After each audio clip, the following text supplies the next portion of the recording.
So, imagine this. It's your 16th birthday. Your grandfather has given you a camera as a gift, but soon you realize it's not just any ordinary camera. It holds a much deeper meaning behind its existence. It makes some places safer and some not. As that first night of being 16 goes on, you seem to be walking on a thin line between reality and an alternative world. The only thing you want is answers, but be careful. The way to the truth will have no turnarounds. Hello guys and fanboys, welcome to the third episode of Underrated, the series where we go through each year of gaming and choose which game is the most underrated game of that year. And in this episode, we are taking a look at the year 2022. If you ever wanted to play a horror game that is a mixture of PT and Resident Evil 2, you honestly have a lot of choices. This type of game comes out like twice a month, but one of the good games you can experience in this genre is MADiSON, the sick twisted story that takes place in one night and makes you scared of each and every sound you hear that will mostly be your stepsister getting railed. It's not exactly an unknown game like our last episode, which you should definitely check out, but it goes so deep into the psychological horror genre with so many good plot points that it really deserves to be more well known, mainly because the developers really cared about their game. They made the atmosphere as taunting as possible, and that fucking sound design, it scarred me for life. I swear to God, if I hear that Blue Knee song one more time,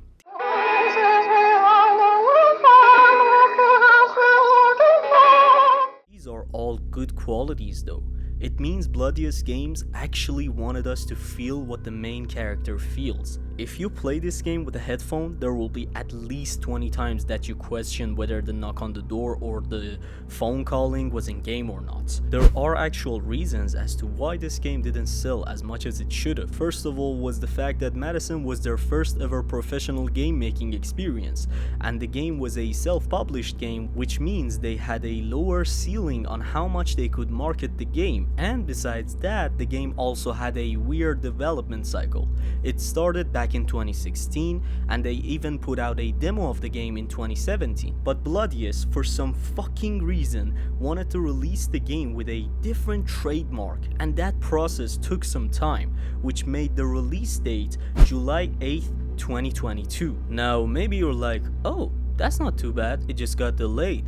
You would be right, but 11 days after the release of MADiSON, a small game called Stray came out, which took over YouTube for quite some time. So an already hard to market game got fucked over because of a cat.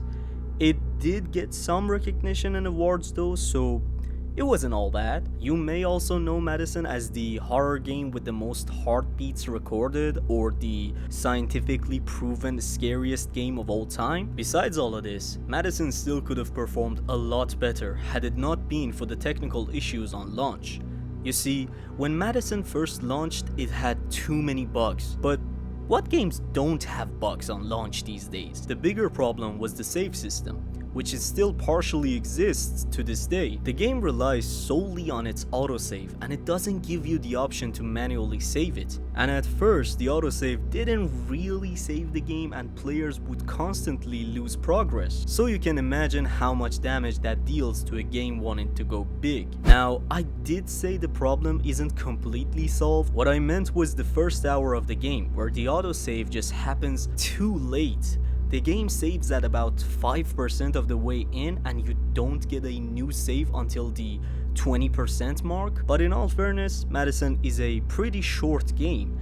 You could finish it anywhere between 2 to 10 hours depending on your puzzle game skills. Now, I do want to confess something.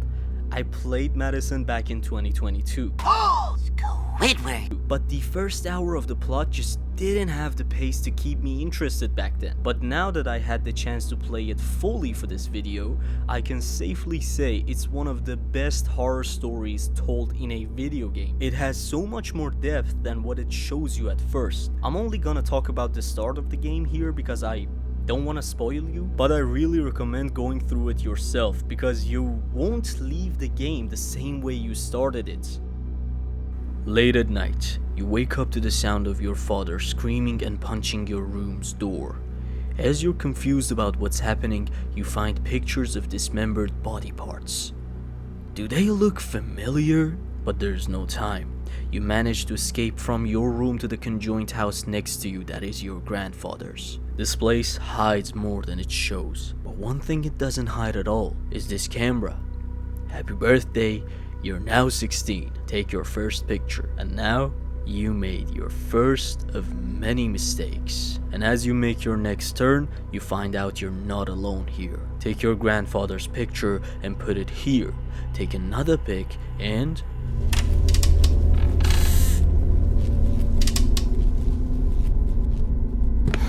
What the hell has Dad been doing here?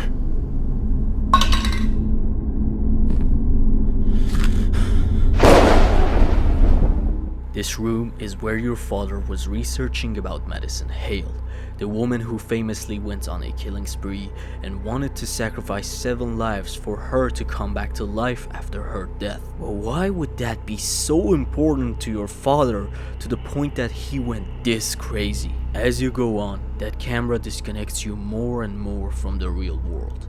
You will begin questioning why you're doing all the things you do. Maybe you should have turned around. Maybe you just had to not take that first picture. Maybe you just have to put the camera back where you found it. Or maybe you never had a choice. MADiSON just has a crazy atmosphere. The game knows how to scare everyone. I'm not one to get jump scared, but I will admit that some parts of this game made me feel uneasy. You can't even trust my playthrough because the jump scares I see are put in different places than the ones you will see, and they get more aggressive over time. I can't talk enough about the feeling this game gives you or how good the sound design is. You'll feel just like the main character here. You'll always know something is there, but you can't prove it. Something else that is both good and bad in this game is the amount of puzzles in it. I could definitely see this game being just a scary puzzle game for a lot of you. It didn't really bother me because I grew up on Resident Evil 2. That game was a fucking nightmare for a child, but still it can overwhelm you here. On the other hand, the game justifies why you do so many puzzles through the story and reveals that they do serve a purpose and they are actually really creative. Like, I never saw a puzzle happen twice in this game, and the way every turn of events happens is just beautiful. For a game that took heavy inspiration from PT like a lot of other games, MADiSON had some of the best new ideas, especially in storytelling. Personally, I think the choice to make that first hour a little slower wasn't the best decision, but it does feel rewarding when you go through it. The game gives you space to make your own theories and your own conclusion, which is really good. And it shows you that the more you dig, the more unsafe you are in those hallways.